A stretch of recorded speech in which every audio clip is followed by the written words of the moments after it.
میں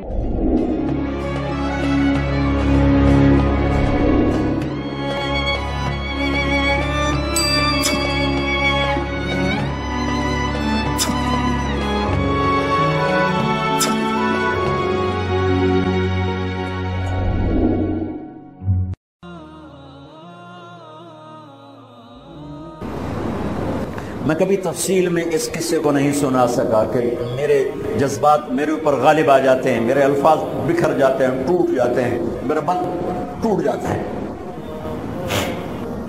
لیکن اس کی متھ کیا ہے؟ یہ کیوں ہوا؟ یہ کیوں ہوا؟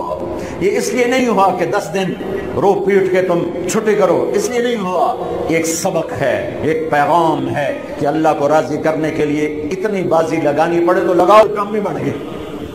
یہ پیغام ہے فیصل آباد کے تاجروں کو، پورے ملک کے تاجروں کو، پوری دنیا کے اہل ایمان کو، کہ اللہ کو پانے کے لیے ہر سودا قبول ہے، قبول ہے۔ ہاں پھر کھڑے ہو گئے کہ چل بچے تو چل، تیرا پیو بھی آ رہا ہے۔ اب آپ کو شہید کرنا کوئی مسئلہ نہیں تھا، زخموں سے چور تھے، لیکن ہر کوئی ڈرتا تھا بھائی میں نہ مارا تو شمر آیا بدبخت، کیوں نہیں قتل کرتے ہو؟ تو ابو زرع بن شریک تمیمی نے پہلا وار سیدھا کیا، جو یہاں لگا، شانے پر لگا، تو اس سے آپ ڈولے، تو سنان بن انس نے سینے پر نیزہ مارا، اس سے آپ گرے، تو شمر نے کہا سر کاٹو، تو خولہ بن یزید آگے بڑھا، پھر ڈر کے پیچھے ہٹ گیا، تو سنان بن انس نے اس کو گالی نکال کر پیچھے دھکا دیا، اور اس امت کا بدبخت ترین انسان جس نے میرے نبی کے نواسے کی وہ گردن کاٹی جس پر میرے نبی کے بوسے تھے، گردن کاٹ کے سر اوپر چڑھا دیا۔ پھر خیموں کی طرف بڑھے تو اللہ کو زندگی مقصود تھی، آل رسول کی نسل چلنی تھی، تو علی بن الحسین بیمار تھے، میں جن کو زین العابدین اب علی نے کا قصہ سنایا، اس پر شمر کی تلوار رک گئی کہ چلو بیمار ہے چھوڑ دیا جائے، بیمار ہے چھوڑ دیا جائے۔ تو خواتین، بچے، حسن علی کی بیٹیاں فاطمہ بنت علی، زینب بنت علی، حضرت حسین کی بیٹی سکینہ بنت حسین، اور آپ کی بیگم رباب، آپ کو بیویوں میں سب سے محبوب بیوی تھی رباب۔ آپ فرمایا کرتے تھے جب رباب میکے چلی جاتی ہے تو میری تو نیند ہی اڑ جاتی ہے، اتنا ان سے پیار تھا، وہ بھی ساتھ تھی۔ ان سب کو ان کے کانوں کی بالیاں کھینچ کے اتار دی۔ ابن سعد نے کہا 10 گھوڑ سوار آؤ، انہوں نے حسین کے جسم پہ گھوڑے دوڑا دیے، ادھر سے ادھر سے ادھر سے۔ جب قافلے کو گھسیٹ کے باہر لائے، لے جانے لگے تو حضرت زینب نے دیکھا 72 سر نیزوں پہ چڑھے ہوئے تھے، سب سے معصوم سر عبداللہ بن حسین وہ بھی نیزے پہ چڑھے ہوئے تھے۔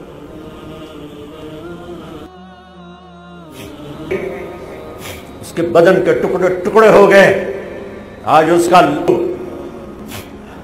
نماز کا وقت قریب ہو گیا، بلکہ میں نے زیادہ وقت لے لیا ہے، میں کسی کی تفصیل تو زندگی بھر کبھی نہیں سنا سکا، اشارے کر دیتا ہوں، پڑھو اس کو، پڑھو، خود پڑھو۔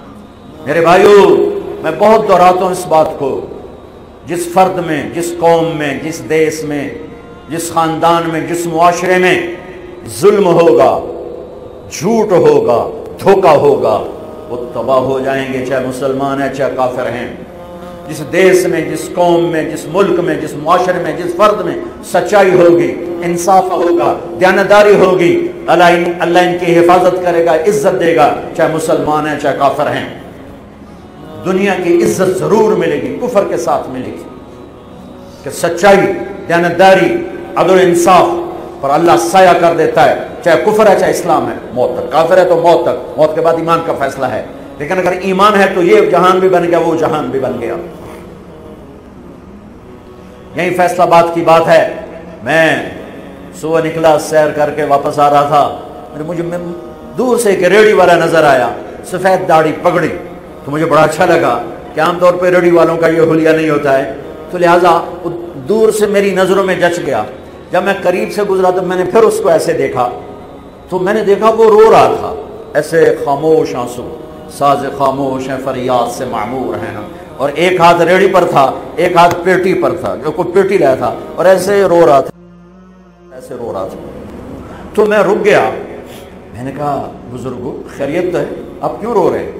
تو اس نے مجھے کوئی جواب نہیں دیا، اس نے پیٹی ایسے اٹھا دی میرے آگے، تو وہ پیٹی سیب کی تھی، اس کے اوپر سیب ٹھیک تھے، نیچے سارے گلے ہوئے سیب تھے، تو سارے سیب ایسے بکھر گئے۔